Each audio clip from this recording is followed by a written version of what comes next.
안녕하세요. 역사를 사랑하는 박사입니다. 오늘은 쿠바 역사, 쿠바 역사에 대해서 한번 알아보겠습니다. 15세기 후반 그 유명한 크리스토퍼 콜럼버스가 쿠바를 방문하였습니다. 콜럼버스 이력은 수많은 타노인들을 학살시키고 노동 및 성을 착취하였습니다. 타이노 사회의 몰락과 타이노인의 전멸을 초래하였습니다. 그 디에고 벨라스케스에 의해 쿠바 총독이라는 이름으로 스페인의 식민지가 되었습니다. 아메리카 식민개척 초기 쿠바는 스페인의 식민지 경영 거점이자 정치 경제적 중심지였습니다. 16세기 아즈텍 제국과 잉카 제국을 명명시킨 롱기스타도르 에르난 코르테스와 프란시스코 피사로 모두 쿠바의 최적 거점을 두고 정복 전쟁을 하였습니다. 이란 정복 전쟁이 마무리되고 멕시코가 남미를 식민지화 시키면서 쿠바가 가지고 있었던 아메리카 식민 경영의 중심지 자리는 멕시코나 페루 등으로 넘어가게 되었습니다. 쿠바는 19세기까지 무려 400년 가까이 스페인의 식민 통치를 받았습니다. 쿠바 총독령은 누에바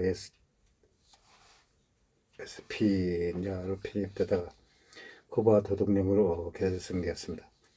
쿠바는 당시 국제 선풍이었던 설탕의 주 생산지였습니다.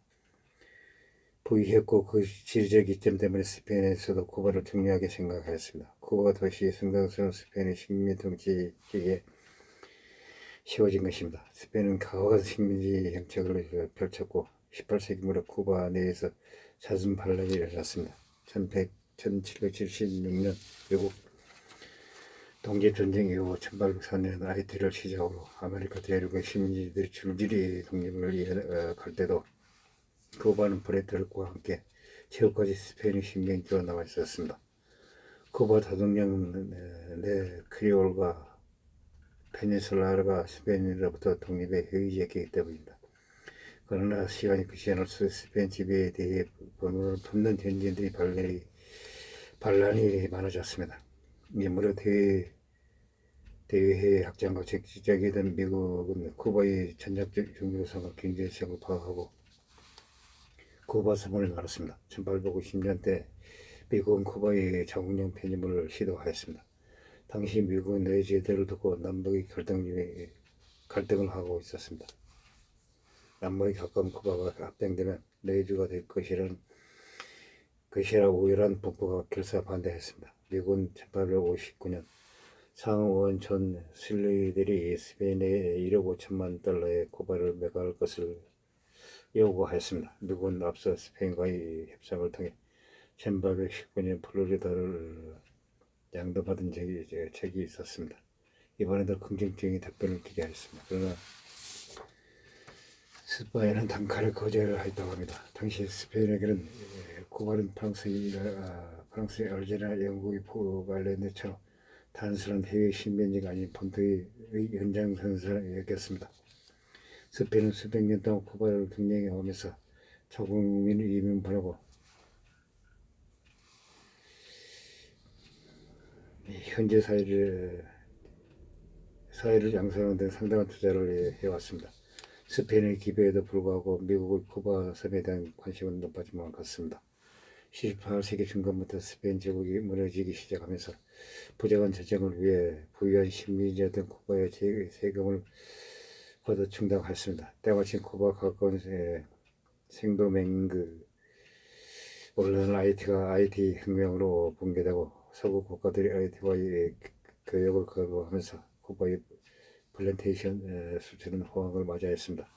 IT 혁명 이후 한동안 전 세계 설탕 공급량의 절반이 쿠바산이었습니다. 담배, 커피 수출로 엄청난 수익을 올렸습니다. 그러나 이런 플랜테이션을 보는 현지 농민들에게 돌아가지 않았습니다. 박봉과 중노 등의 번마 농민들이 반란을 일으킬 때마다 스페인 식민당국 군대를 기관에 강경하게 진압했다고 합니다. 이러한 흐름을 보듬다 미국 쿠바 독립 게릴라들에게 지원을 하게 되었습니다. 이들은 미국과의 자발적인 합방을 원하게 이르렀습니다. 1868년부터 1878년까지 벌어진 10년 전쟁으로 선언 조약을 체결하고 자치령임을 인정받았습니다. 그러나 식민당국의 처사가 크게 달라지지 않았습니다. 결국 1895년에 쿠바 독립전쟁이 시작되었습니다. 이때 쿠바 독립전쟁의 지도자가 바로 호세 마르틴 티다였습니다. 전쟁 과정에서 전사 죽었습니다. 현재는 독립 영웅으로 평가받고 있습니다. 1898년 제국주의에 뒤늦게 눈뜬 미국은 벤호 폭발 사건을 비밀로 삼아 표준에게 선전포고를 하였습니다. 미국 스페인 전쟁이 발발하였습니다. 그 일환으로 쿠바 독립전쟁이 개भा하였고 이미 쿠바 독립당기 쿠바의 반 이상을 수복하는 상황에서 스페인 식민지군에게 저항할 여력은 남아있지 않았습니다. 결국 쿠바는 미국의 통제하에 놓였습니다. 미국 스페인 전쟁에서 미국이 승리하고 스페인, 쿠바, 푸에르토리코, 필리핀에 관한 모든 권리를 포기하고 해당 식민지들을 미국에 양도했습니다. 1902년 미국은 제국주의적 야심이 없다는 것을 국제사회에 어필하기 위해 쿠바를 자국내와 배민시키지 않았습니다. 그러나 마크 트웨인을 비롯한 몇몇 사람들은 이러한 미국의 행태를 두고 비판했습니다. 이때 미국은 쿠바를 독립시키 것에 반해 필리핀에 있는 식민지를 삼는 이중적인 행태를 보였습니다. 일본 미국 역사가들은 쿠바를 푸에르토리코처럼 미국이 기속시켜야 했다며 쿠바 독립을 미국 역사상 가장 치명적 실수 중 하나라고 평가하고 있습니다. 쿠바는 미국의 군정 이후 독립하였으나 미국은 그 대가로 플레스 수정안을 제시하여 쿠바를 정속국으로 만들었습니다. 그리고 1867년 헐컵의 관타나모 반 일대의 땅을 사들여 군사계지를 세웠습니다. 제2차 세계대전 이후 공산주의 및 일부 반제국주의, 반식민주의가 급속도로 확정되는 과정에서 쿠바에서도 점차 이러한 위식에 눈을 뜨게 되었습니다. 특히 1933년에 이른바 중사의 반란으로 불리는 쿠데타 정권을 잡은 플레시오 바티스타 군사 정권의 그동안 오는가 부패 폭정에 대한 저항은 시행되만 같습니다. 1953년 변호사이던 피델 카스트로도 참여한 몽카다 병영 봉기는 바티스타 권력 기반이었을 군대조차도 바티스타에게 무너진 것을 보여주는 사건이었습니다. 비록 봉기는 실패로 끝났으나 카스트로는 재판장에서 당당한 태도로 자기 정당함과 행동의 당위성을 역설하여 그와 역사에서 자기 이름을 처음으로 남기게 되었습니다. 바티스타는 카스트로를 그저 애석이라만 보았습니다. 1년 뒤 특사로 석방하였습니다. 멕시코로 탈출한 카스트로는 그곳에서 많은 바티스타 동지들을 만났습니다. 미국 체게바라를 만나게 된 것도 이때였습니다. 이들은 1955년 요트 그란마를 타고 쿠바에 재입성하였습니다. 상륙시험에서 바티스타 군대의 공격에 82명의 동지가 12명으로 줄어든 역경 끝에 동부 상가의 거점을 마련해 재앙을 개시하였습니다. 이 시기 사실상 전멸 가까울 타격을 받은 카스트로의 공산 갤러고는 대민 봉사활동을 하며 지역 거점을 마련하기 시작하였습니다. 지역 주민들이 농사일을 도와주고 글자도 가르쳐주고 하는 시기였습니다. 이 시기에 총을 들고 싸우는 공산주의 갤러가 되고 싶었던 체게바라 자신의 일망가는 저런 의료 대민 봉사활동을 주로 하였습니다. 이게 아주 효과적으로 맥혀 들어갔습니다. 이렇게 무력 투쟁이 아니라 대민 봉사활동을 통해 확고한 지역 거점을 세운 공산 갤러고는 상간 주민들의 전폭적인 지지와 합조로 정부군에게 매우 효율적이고 효과적인 갤러제를 수행할 수 있게 되었다고 합니다. 한편 피델 카스트로는 자신의 엄청난 인설 및 선전 능력을 발휘하여 쿠바 국민들의 일대한 지지와 호응을 받아냈습니다. 1959년 1월 바티스타 독재 정권을 추방하고 쿠바의 권력을 장악하려 합니다. 이것이 쿠바의 혁명입니다. 처음에는 카스트로는 미국 공공연히 적대시하지 않았지만 미국 기업이 소유하던 공장이나 농장, 호텔을 재단 몰수해서 공유해버렸습니다. 미국에서 쿠바에 적대시하기 시작하였고 경제적인 거리도 끊어졌습니다. 결국 대외적으로 카스트로는 접근하였습니다.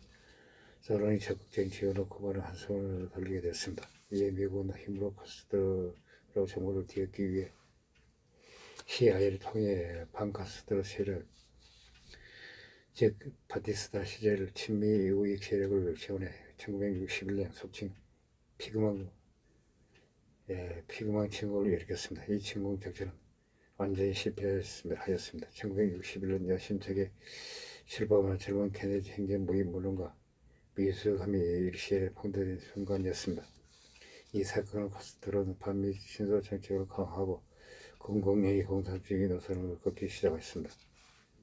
미국에서 건전법으로 밀주를 유통시키며 피해를 키운 마피아들은 보다 안전하게 합법적인 사고를 찾기 시작했습니다. 그중 가장 가시적이고도 장기적인 이윤을 누릴 수 있는 사업이 쿠바 호텔 사업이었습니다. 외국인 마피아들은 엄청난 돈을 투자해 쿠바의 호텔을 세우기 시작했습니다. 비단 마피아뿐만 아니라 쿠바의 산업 전반을 죄다 스페인과 전쟁을 쿠바를 할령받은 때부터 미국이 세운 인플라에 비롯되어 이를 쿠바가 공시화하면서 죄다 공유화를 하였습니다. 미국의 투자자들 막대한 손실을 보게 되었으며 천만억적인 돈을 들어 호텔을 세운 마피아들은 절제 망하게 되었습니다. 미국의 쿠바 경제의 봉쇄는 바로 이렇게 검은 돈을 날려버린 연관이 있습니다. 카스트로의 이런 행보를 강화해 소련과 급속히 친밀해졌으나 소련은 소련대로 쿠바를 이용해 미국을 빈대 양난에 빠진 계획을 짜고 있었습니다. 그들은 쿠바의 지원이라는 명목 아래 쿠바의 중거리 미사일 기지를 건설하기 시작했습니다. 이것이 미국의 정체를 걸려들면서 지금까지도 그 유명한 쿠바 행위가 시작되었습니다. 1962년 10월 케네디 정부는 쿠바를 해상 봉쇄하고 마침 쿠바를 항하던 소련 선박에 쿠바에 영해 접근하면 공격하겠다고 위협했습니다. 소련 측이 이를 의시하자 핵무기를 보유한 양대 강국이 순식간에 정면 충돌을 위협에 동참하였습니다. 전 세계는 쿠바를 주목하며 공포에 들었습니다. 그러나 막판에 소련이 한 발을 물러나면서 전쟁 위협은 줄어들었습니다. 소련은 미국이 특히 미사일 탄도탄을 철수하는 조건으로 쿠바의 미사일 기지를 철수시켰습니다. 쿠바 이익이 진하게 된 쿠바와 군대의 정거리 미사일 기지 자체는 설치 및 통제 면에서는 소련의 관리를 받고 있어 카스트로는 크게 비위가 상했던 모양입니다. 카스트로는 결판을 내자고 해 소련의 전쟁을 주문했으나 평화 협상을 건다하자 실망했다는 소문도 있습니다. 그나마 소련은 쿠바를 달래주기 위해 군사 경제 지원을 해주는 한편 기존 소련군 부대 자체는 계속 주둔시켰습니다. 참고로 이 쿠바 주둔 소련군 부대는 소련군 내에서도 손꼽히는 울보지기였다고 합니다. 날씨는 원하고 먹거리도 충분했으며 인심도 우주적이었기 때문에 이 사건 이후 쿠바 혁명에 동참했던 체게바라는 쿠바를 떠나 아프리카를 거쳐 남아메리카의 혁명 운동에 가담했다가 1967년 볼리비아에서 재파당해 죽었습니다. 한편 피델 카스트로는 1962년 이후에도 계속 쿠바에 남아 쿠바의 공산화 사업을 계속했습니다. 1970년대 쿠바는 크리스마스를 공휴일에서 제외해버렸습니다. 이 정치는 1998년까지 계속됐습니다. 그래서 공산화 이후 1998년까지 쿠바는 아메리카 대륙에서 크리스마스가 평일이었던 유일한 나라였습니다.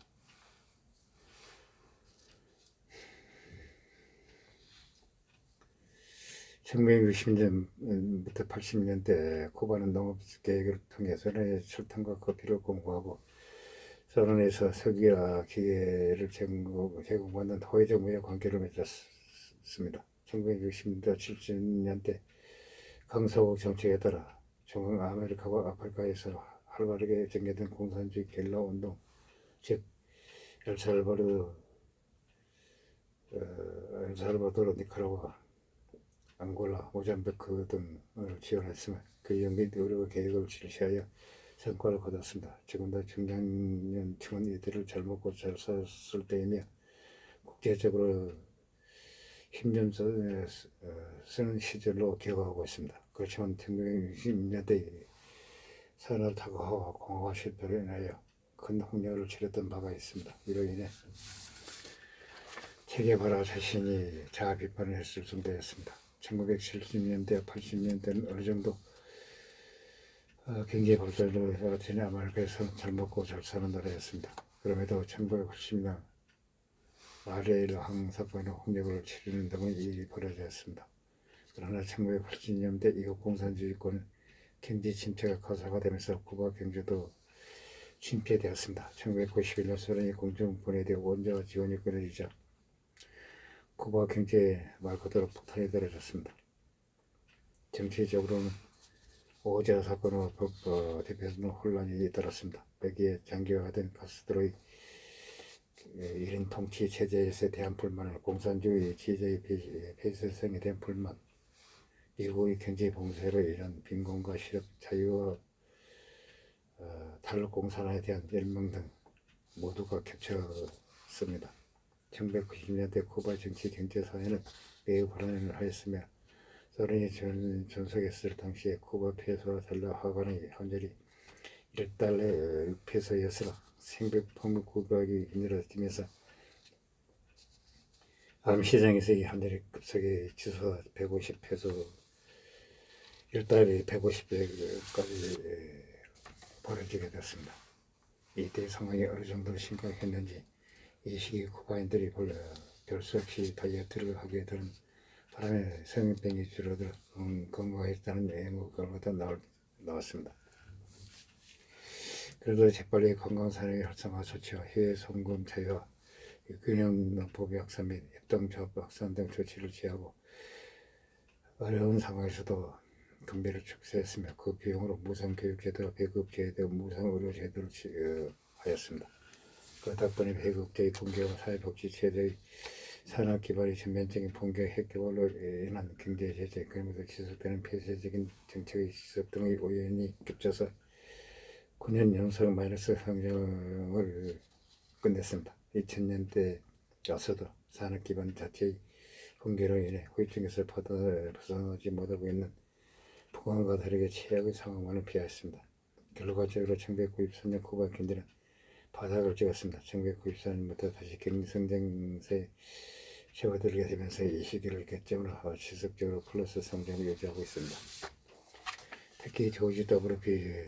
부시 이라크 전쟁으로 국제유가가 폭등하면서 인근 5억이자 최대 산유국인 베네수엘라 경제가 성장하면서 쿠바를 대내적으로 지원해 줬습니다. 경제 숨통이 됐다고 합니다.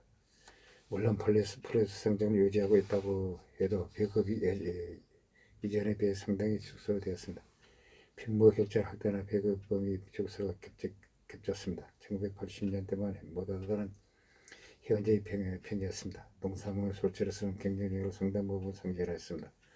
농산물 가공, 유통, 활창비 등이 장기간 경제 제대로 수익교체되지 못하면서 장비가 노화되었습니다. 쿠바의 농민농법 보급은 쿠바인들이 특별히 자연 친화적에서 낫다기보다는 상선 상황에서 쿠바산 농산물의 경쟁력을 보장하기 위한 최후의 노력에 가까웠습니다. 이를테면 커피의 경우 쿠바 혁명 이후 커피 재배 농들이 소득 수준이 늘어난 것과는 별개로 커피 재배 및 수출 자체는 적잖이 감소하였습니다. 쿠바산 커피가 사실상 독점하는 소련 시장이 대체로 무너진 이유에는 경쟁력을 상실하였습니다. 후발 투자로 따라온 베트남 등에서 저가 커피 시장을 개창하고 구소련 국가들에서 주로 베트남산 커피를 수입하면서 쿠바산 커피는 일부 국가의 수출로 여기는 온도를 제하면 탈수된 내수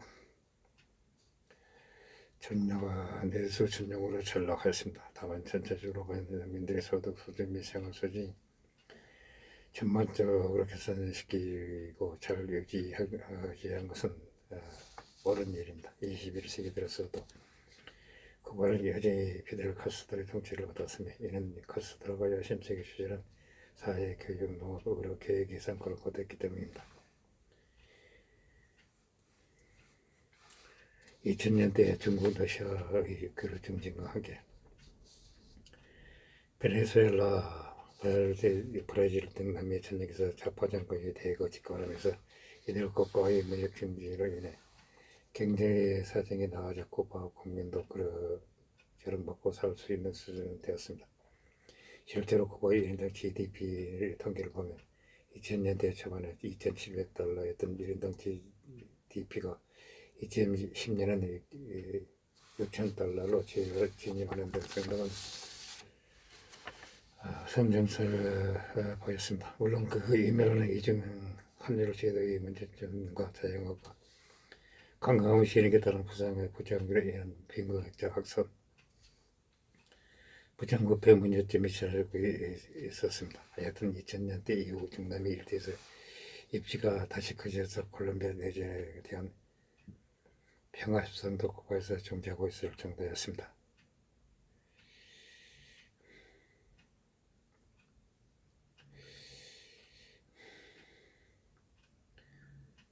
카스트로는 그 결과 김일성이 세운 대기록을 갱신할 수 있을 듯 했으나 갑자기 건강 악화 등으로 일어나요. 2008년 동생이자 희명 동지인 동생 나올 카스트로에게 국가이사회 위원장을 이양하고 물러났습니다. 이상 카스트로가 집권한 쿠바에 대해서 한번 알아봤습니다. 상시 부족합니다. 양해 부탁드립니다. 감사합니다.